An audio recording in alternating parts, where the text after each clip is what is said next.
Welcome back to Sip the Tally Films. I'm your host, Coach Evans, and today we're going to recap the Ravens' 41-17 victory over the Cleveland Browns. Browns came in with a lot of yappity yap, but didn't necessarily back it up. Ravens started slow, but slowly chipped at it, and ended up winning in a dominating fashion, in my opinion. Let's go through the game and so I can give you my honest opinion and what I liked, what I didn't like. And we're gonna kind of go through it drive by drive. Welcome back to Sip the Tally Films. I'm your host, Coach Evans. On two.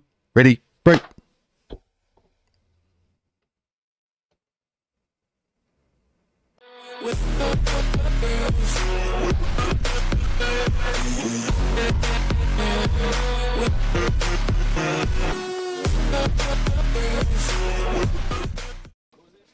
Now, on the first defensive possession, the Browns started out attacking the Ravens like I thought they would. They used the two guys that I feared the most in this game, and that was Harold Fanning and David Njoku, and they got a couple of completed passes to those guys. But then Roquan started what I think was his best game as a Baltimore Raven.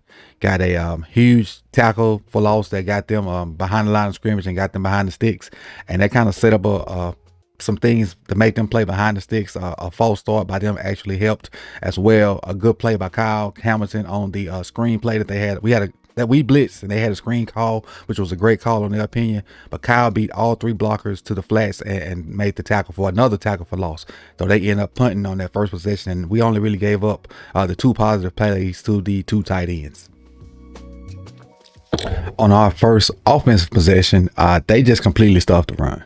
We got a couple first downs on some man beating crossing patterns and a screen by Zay, but they completely shut down the run. And even though it wasn't a 3 and out, we barely moved the ball. Maybe got that one first down and ended up punting. Next defensive possession, the Ravens get a 3 and out with a huge punch out pass incompletion by Marlon Humphreys. Great play on the tight end. Well, no, the receiver. Well, the receiver kind of sort of caught it, but Marlon punched it out to make sure that he didn't complete the catch. And we know with all these different catch rules, you got a act of Congress for you to be called a catch. But Marlon punched it out on a great play, and we had a first 3 and out of the game. And so on the next offensive possession, it started with a great punt return by LeJontay Wester. After that, we got a couple of first downs, but they still were just shutting down the run. We got those first downs through pass, one to Bateman, and Zay almost got a first down on a little crossing route, but didn't quite get it, and we ended up kicking a field goal, and we go up 3-0 late in the first quarter. I think it was 3 minutes and 10 seconds left in the first quarter when we kicked that field goal and start 3-0. On the ensuing defensive possession, Roquan comes up with his second tackle for loss on a little screen pass to one of their running backs. If I think it was Quinshon Judkins, and Rowe broke through the tackle of the receiver and got them behind the sticks early, and they ended up having a 3 and out. So another 3 and out by the Baltimore defense on the Cleveland Browns. All right, to end the first quarter offensively, but we're going to call it the Miles Garrett drive. He got a sack on Lamar, beating Ronnie Stanley. Then come back the very next play, get a tackle for loss, beating Ronnie Stanley. And then on 3rd and long, we threw a screen to Justice Hill that just pretty much a give-up play. And we end up punting. The Baltimore Ravens now go 3 and out to start the punt actually starts the second quarter. All right, this next drive was kind of wonky in my opinion. The Cleveland Browns didn't do too much, but I remember during the watch party, I was Cloud Van Noy had broke through, and then he just stopped, and I was wondering why did he just stop. So apparently that's the play he hurt himself on, because he had a great move to get past the offensive line guy, and then he just stopped. He didn't pursue Joe in no kind of way, and I was wondering, like, why did he stop, not knowing that he was hurt. But the key play in this drive was Roquan just completely destroying the running back on a blitz. The running back went to go fit him up, and Roquan went through him like he was wet tissue, and got Joe off his spot. And the Browns ended up punting real quick. After that, the guy I've been very critical of, Handman Hummel, came through with an impressive punt block. Sanusi Kane recovered it, and the Ravens offense are now set up in great field position with a chance to finally get a touchdown on the board. The Ravens probably had their best offensive run play of the game so far. Derrick Henry up the middle for about 7 or 8 yards, but he fumbled again. He was fighting for extra yards, and one of the Cleveland DBs punched it out. A great punch, but we recovered. We recovered. Then the very next play, we ran a little rollout play where we run a version of a corner route with Tylen Wallace, and Lamar hits Tylen Wallace for his first touchdown in a long time. But Tylen Wallace also had a catch early in the game too, so that's 2 catches for Tylen this game.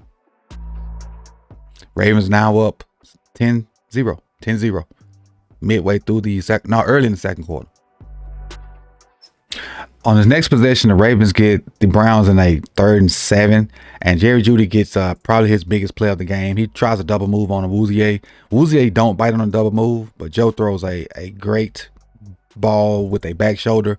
Jeudy, goes up and gets it and gets the first down. But on the ensuing plays after that, they get in another 3rd down situation and throw Jeudy a curl route, and he drop it. So the Browns are forced to punt, even though it wasn't 3 and out. It was a minimal number of plays. Then they had to punt from the Ravens side of the football field. Next possession, the Ravens offense still sputtering. The Browns are doing a great job of shutting the run down. The passes aren't really, being effective. Another 3 and out for the Ravens coming up, and forcing Tyler Stout to punt, who's had so far a bunch of punts this game. Him and the Cleveland punter. Browns start off the next drive with the reverse to Isaiah Bond, and he gets about 9 yards, get a first down the very next play. And then after that, the Ravens defense kind of clamps down, throw a little pass out in the flats, another impressive tackle by Roquan Smith. And then we get an almost sack of Joe Flacco by Mike Green, and that's the 3rd down play. So they really played about 5 plays and out. So 3 and out is normally the goal, but basically 5. They got the first down via the run, then 3 plays after that, they end up having to punt. So the Ravens defense is doing their job, despite a few nitpicky complaints, and myself included, about playing soft coverage. Ravens doing a great job so far, holding the Browns to 0 points. So I must say, Cleveland's punter in this second quarter did a great job of pinning the Baltimore Ravens deep in their own territory. I mean, he did an awesome job of doing that. So salute to the Cleveland punter for that. But the Ravens come back and go 3 and out, take it to the 2-minute warning, line up like they're going to do a tush push on 3rd one, because Mark got a catch and he was just short of the first down. But I mean, you at the deep in your own territory at maybe like the 12 or 13 yard line, you can't go for that. And with 2 minutes left on the clock, you can't go for that, because if you don't get it, it's automatic points for Cleveland. And your defense has been playing well so far, so you don't want to give them the opportunity to even score. You want to keep the momentum on your side. So with Jordan Stout punting out of his own end zone, he only gets it to the 47-yard line. And so that's where Cleveland starts their drive at. I want to say Justin, I'm sorry. Nnamdi Madubuike came through with a sack of Joe Flacco that put them out of field goal range. But on the very next play on 3rd down, some kind of way, David Njoku gets clean and gets them a first down, which actually puts them in field goal range. And the Ravens stop them on the next possession to force a field goal. And now the score is 10-3. And it's right before halftime with about 30 seconds left. Ravens get the ball with about 30 seconds left, and the deep balls are just not connecting so far this game, especially the corner routes in particular. So we go 3 and out, and Jordan Stout has an amazing punt that they don't feel, which allows the time to run out and take us to halftime. So with halftime, it's 10-3, Baltimore Ravens going into half.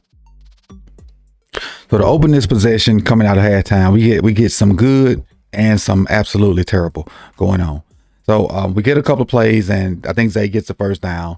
Next play, Lamar kind of scrambles around in the backfield, drops about 10 or 15 yards, and as he's making his way back to the line of scrimmage, he hits D-Hop, who's not open, but open.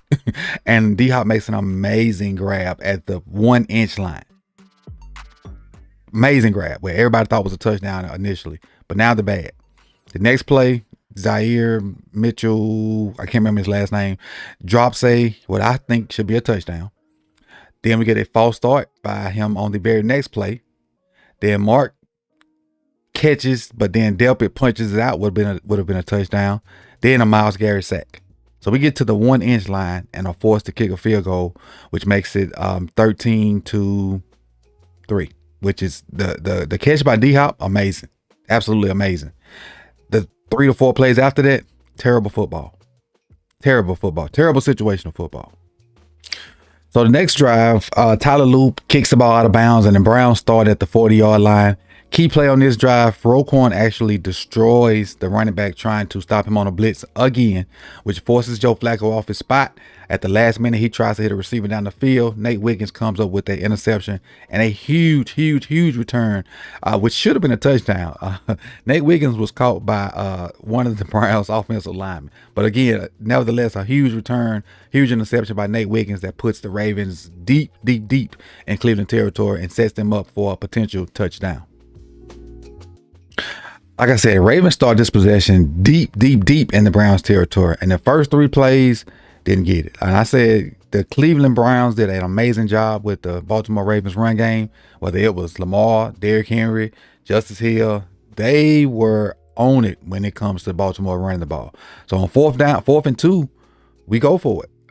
We was up 2 scores anyway. They run a little rollout play and kind of hit Ted's running the back end zone line, and Tez has his second touchdown of his career.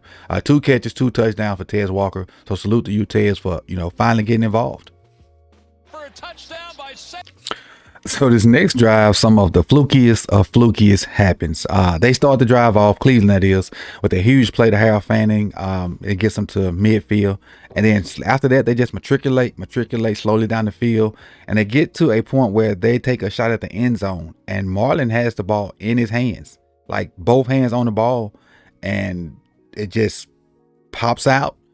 And when it pops out, it unfortunately lands in the hands of a Cleveland Browns player who's in the end zone. So what should have been a interception, or even if he batted it down because it was 4th down, it turns into a touchdown for the Cleveland Browns. The flukiest of the flukiest. Holistically, this next drive was probably the best drive by the Baltimore Ravens of the game. Had a couple of nice runs on the edge from Derrick Henry to get first downs. Zay with a couple of amazing catches, one on a scramble where Lamar has a defensive tackle hanging on his feet, and he completes it to Zay coming back to him on scramble drill. And it ends with Tez's second touchdown on a corner route or a slot fade. I'm not sure which one it was, but it looked like a corner. But he just ran past the guy and was wide open, and Lamar dropped a dime to him in the touchdown. So Tez Walker has 3 catches, 3 touchdowns, 2 this game versus the Browns, and then that 1 versus the Giants last year. Tez has finally arrived, ladies and gentlemen. Finally arrived. Now, in this next possession, the Browns are kind of have a nice little drive to one. They get a first down by rush from, I think it's Sampson. Then they get a first down on a catch as well. And then they kind of stall out a little bit. They get to 4th and 6, and they're going for it because at this point it's 27-10. They need multiple scores to get into it. And Joe Flacco is sacked by Tavius Robinson. But in the process of Joe Flacco falling down, he fumbles the ball. Roquan picks it up, scoop and score. I can't remember the last time we had a scoop and score watching the Ravens game. And Roquan returned that thing all the way to the end zone for a touchdown, putting the Ravens up 34-10 at this point. The next possession, the Baltimore Ravens get Cleveland a 4th and 6 again, 4th and 10, again. And TJ Tampa with a huge pass breakup. Hadn't seen much of TJ Tampa this year, but I'm excited about the possibility of what he can add to that defensive secondary. Again, with Jair not playing, TJ had a great pass breakup there and had a couple plays. Well, we're in a couple plays earlier. I saw him in. Don't know what he did, but that was a huge play, giving the opportunity right there for TJ Tampa. So we get another turnover on downs late in the 4th quarter. I think it's like 6 minutes left. And on this next drive, what can I say? Fade ball to D-Hop. People say washed. I don't see it. This time he gets in for the touchdown, and that puts Baltimore up 41-10. Amazing catch. Again, when that guy's covered, he's not covered. So we finally have a contested catch guy on the Baltimore Ravens that will give some kind of relief to Lamar in certain situations.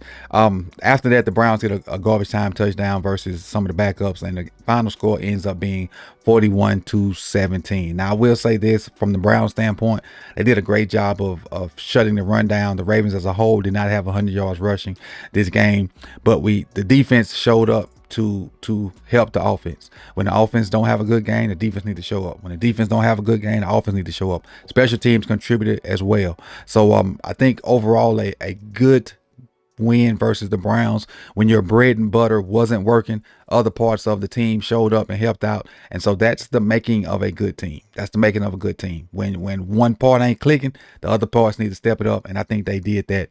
So that's the recap for the Ravens 41-17 victory over the Cleveland Browns. And maybe they'll shut up now. So with that being said, I appreciate you guys for coming out. You could have been anywhere in the world, but you chose to be here with me. If you like the video, like the video. Subscribe if you've not done so, and hit that bell so you can be notified when the rest of this content drops. I appreciate y'all, and I'll see y'all soon. Peace and love.